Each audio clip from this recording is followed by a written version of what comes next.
The pressure on Hamas is mounting, as portions of the Gaza Strip are being seized by the IDF and the leadership is being eliminated one after the other.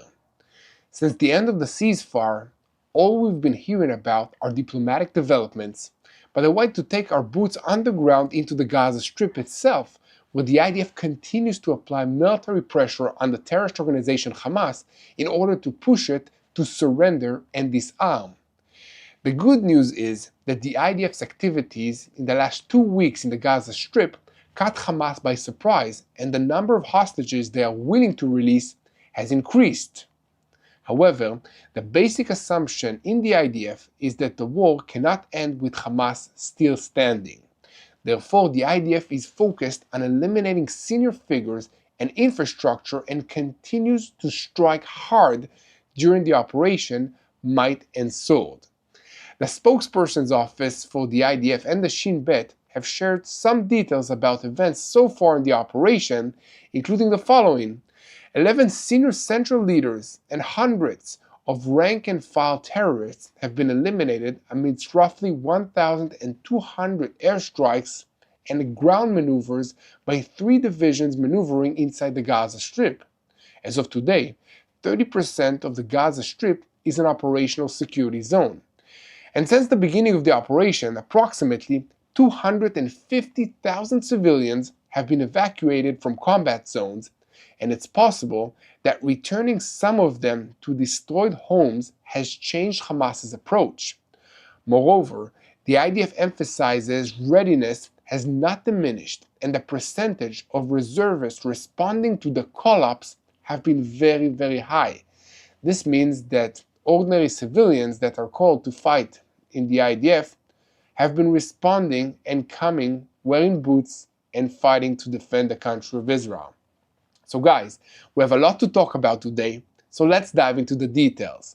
I'm Yair Pinto, and this is your Boots on the Ground weekly recap about what is happening in Israel on day 559 of the war against Hamas, Hezbollah, the Houthis in Yemen, the Shia militias in Iraq, and all the other armed groups in this region.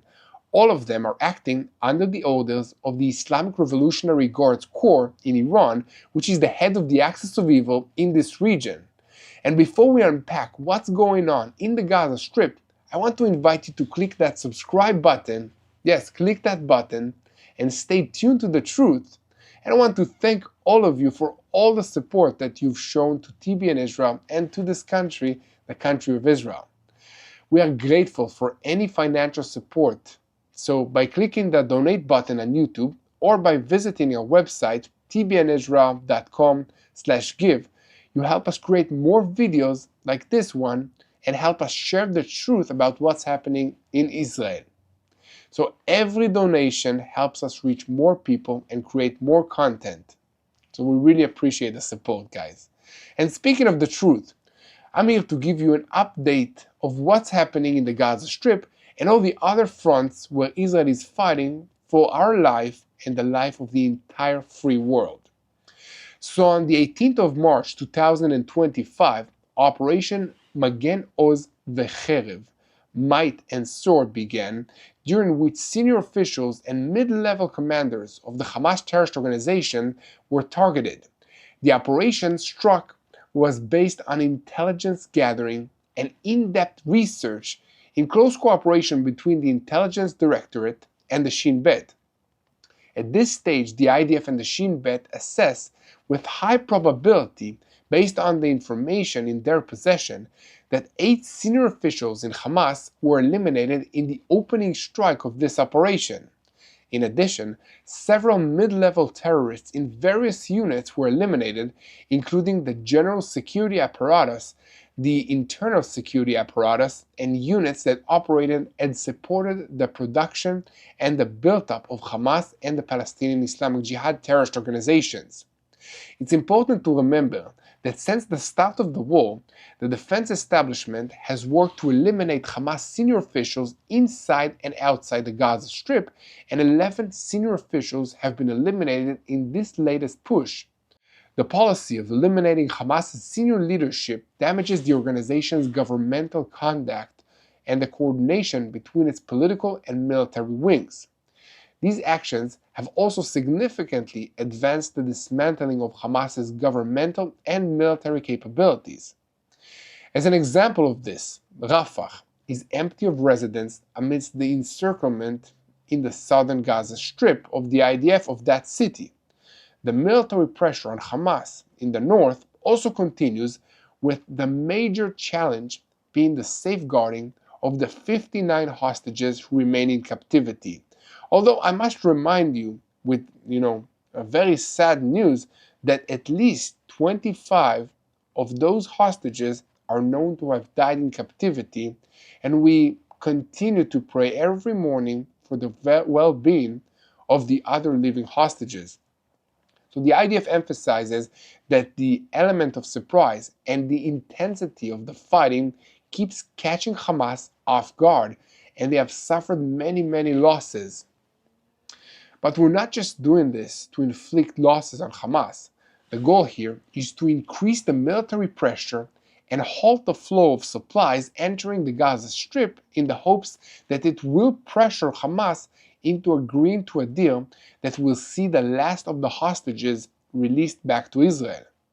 So obviously, Hamas has also goals of its own, and one of the senior spokespersons for the terrorist organization abroad said that there is no chance that Hamas will disarm. Hamas is also placing impossible conditions for releasing the hostages, including a full withdrawal of IDF forces from the Gaza Strip, lifting the siege, and beginning the reconstruction of the Gaza Strip at Israel's expense. Doesn't make much sense, huh? And in another related development, a senior Israeli official said that controlling the massive amounts of supplies arriving in the Gaza Strip is Hamas's main means of controlling the population, and the method that helped it with recruitment and rebuilding its ranks. So to ensure aid reaches directly into the Gaza Strip, advanced negotiations are being conducted with the international organizations and general NGOs. Also, the IDF confirmed this week that Hamas is largely avoiding contact with Israeli forces in the Gaza Strip and is dealing with government challenges amongst the civilians, meaning Hamas is having problems commanding and governing the population of the Gaza Strip, especially now that some of it moved back to their homes. So the IDF says that there is no intention to starve the Gazan population. On the contrary, this push is meant to help ensure that food aid is delivered to the Palestinian people instead of being stolen by Hamas terrorists. And speaking of the civilians in the Gaza Strip, the protest movements by the civilians who are fed up with being used as human shields by Hamas is waking up again. So for the first time in 3 weeks, civilians in Gaza have taken to the streets once more. We're talking about hundreds protesting against Hamas's rule. So let me remind you, a week ago, Hamas simply showed up and executed several people who were leading protests and imprisoned many others. Let us pray for these brave people who are willing to face the same consequences in order to stand up to terror and tyranny. In addition, according to assessments, Hamas's government is eroding, and there are signs that part of the population no longer obeys it, especially regarding the relocation of civilians. But for now, Hamas is still in charge, and after reports that the terror organization rejected the latest proposal for a hostage deal, it also declared that it would not agree to disarm and wrote on Telegram, whoever calls for that is collaborating with the enemy. So in other words, Hamas is using unthinkable cruelty to try and force their own people down a path that will lead to nothing but more loss, destruction, and sorrow. This is what these terrorist organizations do. They use the population as human shields. And at the same time, these terrorists are waging psychological warfare on the Israeli public. So the Palestinian Islamic Jihad group posted another video of a hostage this week in order to put pressure on the Israeli government to surrender to their terms. Now, taking a step back from these tactical moves and counter moves, we can see a wider view of the overall situation in the Gaza Strip. Since the beginning of the operation, about 250,000 civilians have been evacuated from the combat zones, and it is possible that returning some of them to their destroyed homes has changed Hamas's approach, as it struggles to function due to the lack of basic services. So amongst other things, it is advancing shooting and explosive attacks while planting charges in preparation for an IDF extensive maneuver into the center of population in the Gaza Strip, into areas like the heart of Gaza City, Sajaiya, and other major cities in Gaza. In addition, you might have heard reports about some IDF reservists in different units singing letters urging the government to negotiate an end to the war and declaring that they will not show up for reserve duty anymore. But the IDF says that these protests are not having a serious effect on the force readiness, as turnout rates are good and the order of battle is sufficient, meaning that enough people and enough reserve soldiers are showing up and defending the country. However, it is having some effect on the scope of maneuver and the military flexibility in general. But large-scale maneuvers are continuing, including the IDF's force from Division 36, 143, and 252. These forces continue to eliminate terrorists and destroy Hamas terror infrastructures above and below the ground, even in areas where forces have not operated before. And also, these days the IDF is widening the Morag Corridor, which bisects between Khan Yunis and Rafah brigades.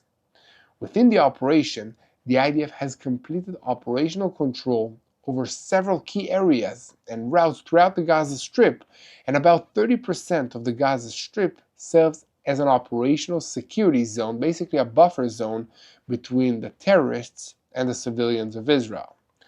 Now, I want to take a moment to explain a bit more about the Morag Corridor, because we've gotten a lot of questions about it in the comments section of the videos. So speaking of comments, I want to invite you to leave a comment on this video, and if you can, also hit that super thank you button. This is the button that looks like two hands forming like a heart together. This will allow you to donate to our work here at TBN Israel and help us produce more videos like this one. Okay, so with that in mind, let's talk a little bit more about the Morag route, what it is, where it is, and what's the purpose of this corridor that the IDF is building. So this line of control basically separates the southern Gaza Strip, forming a buffer zone between the cities of Rafah and Khan Yunis in Gaza. The IDF has taken full control of the ground inside this buffer zone, preventing the movement of weapons, ammunition, fighters, and basically cash and supplies that Hamas is still able to smuggle into Rafah from the Egyptian territory further north into the rest of the Gaza Strip. This is critical to preventing a resurgence of Hamas attacks from these areas. And this brings us to where we began with the encirclement of Rafah, which will allow the IDF to slowly but surely destroy the remaining pockets of Hamas military units still operating in the Gaza Strip, especially in the south.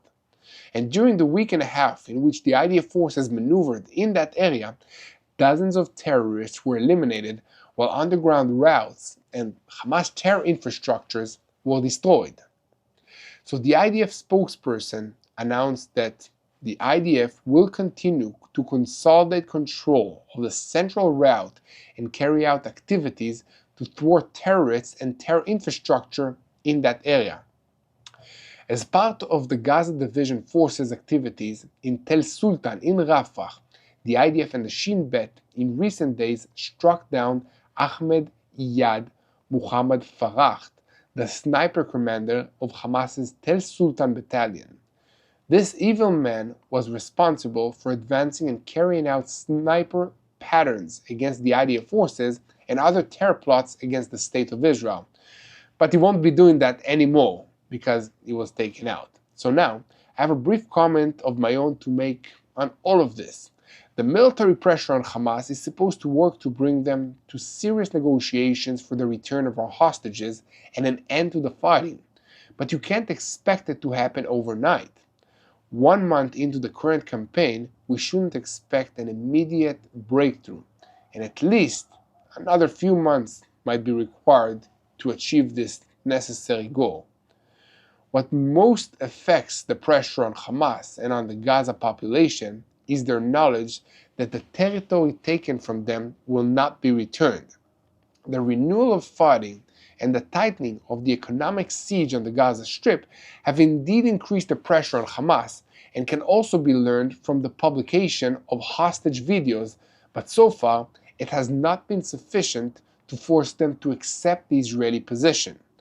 Hamas knows that it can't hold out forever, as its forces are being worn down and its stocks of vital supplies are dwindling. But Israel is also constrained by several factors, including public anxiety over the hostages, and things can't go on this and keep going like this forever. On that note, let us remember that on Tuesday, the BBC reported that Hamas had rejected the latest proposal from the mediators, and the terror organization clarified the following morning on its Telegram channel that any call to disarm the resistance is treason against God. Anyone who calls for this is considered a collaborator with the enemy and a traitor to the nation. It also stated that the people of Palestine, especially its jihad fighters, must not agree to hand over the weapons, a step that would allow the Zionists to seize our land. This is what we're dealing with, and it's important for everyone to understand the truth. This is why here at TBN Israel, we will continue to update you on the truth and on what is happening in Israel. So stay tuned to our channel, TBN Israel on YouTube, and don't forget to click that subscribe button if you haven't already, so that you will know how to pray for the peace of Jerusalem. This is why we're doing all of this. This is a spiritual war, and we call on you to pray for the situation. Now, I want to talk to you about the topic that is on everyone's minds these days, in Israel, in America, and all over the world, and that's the financial security. Things are feeling a little shaky right now. In Israel, we're living through serious uncertainty, and in the United States, I know you're feeling it as well. Inflation's high, tariffs are making noise again, and recession talk is heating up. The Dow and the S&P 500 just had one of their worst days since the pandemic. And yeah, people are nervous, rightfully so. That's why a lot of folks are looking for ways to protect their investments, including by putting it into gold and silver. And historically, precious metals have been a safe bet during times like this, doubling, even tripling in value when the economy was shaky. Just recently, gold hit a record high of over $3,200 an ounce. That's huge, and experts say it still has room to climb. That's why I'm turning to Preserve Gold. They're easy to work with, they explain everything clearly, and they're offering a free wealth protection guide right now, no strings attached. All you have to do is text TBN Silver to 50505 or call 866-339-3319. So don't wait, text TBN Silver to 50505 and get your guide today. Now getting back to the news and keeping our focus on the Gaza Strip, the IDF's activities in the Sajaiya and the Daraj Tufa areas has significantly damaged Hamas governments there. The pressure on the civilian population has increased mainly because no humanitarian aid is entering and because the IDF has moved about 200,000 civilians out of the area. And once again, we need to remember that Hamas was caught completely off guard by the return to the fighting, as they thought it was all over when the first ceasefire began. They did not believe that Israel had the political will to resume the conflict. So because of this, they dropped their guard and allowed Israel to gather intelligence that allowed for a strong, decapitating strike against the leadership at a time of our own choosing, and that was how the fighting was resumed. Now, all over the Gaza Strip, Hamas fighters are getting desperate, barricading themselves in hospitals and schools, but even there, they are not safe as the IDF's precision strike capabilities can also find them there while minimizing the danger to the civilian population. However, the media images that result from these strikes often presented without context or even explanation, and they create challenges for the IDF. So Hamas is very good at taking advantage of these challenges, knowing that Israel will always be judged harshly for any mistake, while most of the international media will not pay very close attention to any atrocities that Hamas, a terrorist organization, might commit. However, there is reason to believe that the tremendous damage that they've sustained, especially to their leadership echelon, is having an effect, and they are showing greater flexibility in the negotiations. As far as Israel is concerned, flexibility is good, but not good enough. The IDF lacks neither the force structure nor the means, and the understanding is that the war cannot end with Hamas still standing. So with the aspirations that the terror organization has to harm Israel, with another October 7, we have to dismantle this group, or it will create a situation that we cannot allow. So with that in mind, the Defense Minister, Israel Katz, issued a statement this week regarding how the IDF forces operated in the Gaza Strip. He addressed a series of issues and clarified the necessity of the forces' activity in the area, especially in the face of growing calls to stop the war and the small but growing numbers of reservists who are publicly refusing to continue to fight. Okay? Katz, the Israeli defense minister, clarified that Israel's policy in Gaza, led by the IDF command with the backing of the political echelon, is clear and unequivocal. First and foremost, making every effort to bring about the release of all the hostages under the Witkoff framework and building a bridge towards defeating Hamas after that. He also referred in his statement to the policy of holding terrorists that were taken from Hamas as long as it holds Israeli hostages, and said it is necessary to cleanse the area of terror infrastructure above and below the ground, and annexing the territory, including commanding positions, to Israel's security zones to protect the communities of Israel. Unlike in the past, the IDF does not evacuate areas that have been cleared and captured. The IDF will remain in the security zones as a buffer between the enemy and the communities in any temporary or permanent reality in Gaza, like in Lebanon and like in Syria. To date, hundreds of thousands of residents have left, and tens of percent of the territory have been added to the security zones. In parallel, the voluntary relocation plan for Gaza residents is being advanced. The pressure on Hamas to make a deal is heavy, and the tension between it and the local population is increasing. The defense minister also said that for the first time, the Egyptians have likewise set as condition for a comprehensive deal and an end to the war, the disarmament of Hamas and the demilitarization of the Gaza Strip. He went on to explain the efforts are being made to evacuate the population from the combat zones and softening the area with tremendous force from the air, land, and sea, accompanied by heavy machinery to handle charges and demolish threatening buildings to protect the maneuvering forces of the IDF. This is being done because the safety of our soldiers is, in our eyes, the top mission. Katz, the Israeli defense minister, added, in meetings and dialogue with the regional commander, the divisional commanders, the brigade and the battalion commanders leading the campaign in the Gaza Strip, at the hand of regular and reserve forces, a high level of determination and absolute confidence in the necessity of the war's objectives and in the ability to realize them emerges to free all the hostages and not leave an enemy of this kind next to our border.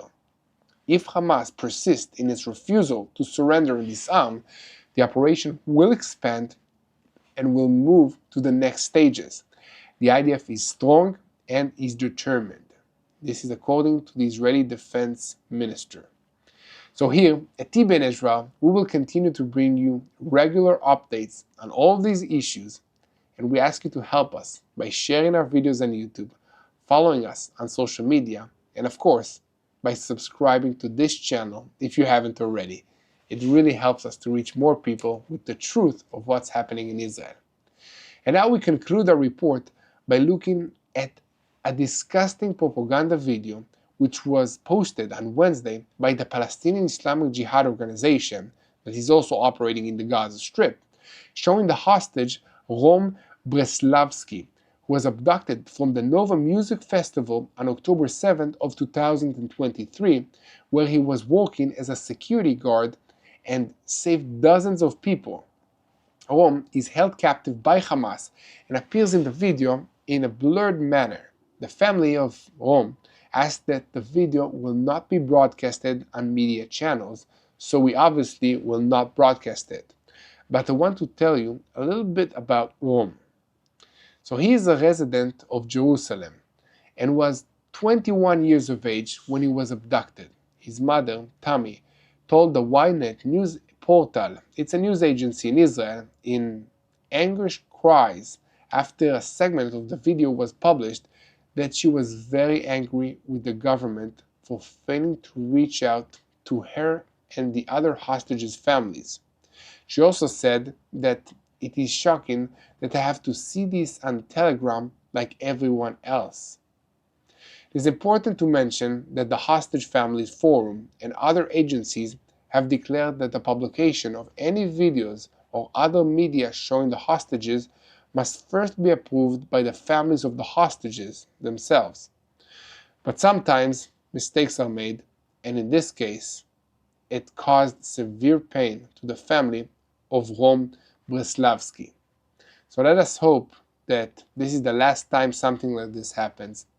And in any case, I will ask you to continue and pray for this hostage, for their family, and make sure that when you pray, you make it personal. This is a person, 21 years of age when he was abducted, so now he's almost 23, and his family are living this nightmare every day, hoping to have him back in Israel, released from Hamas.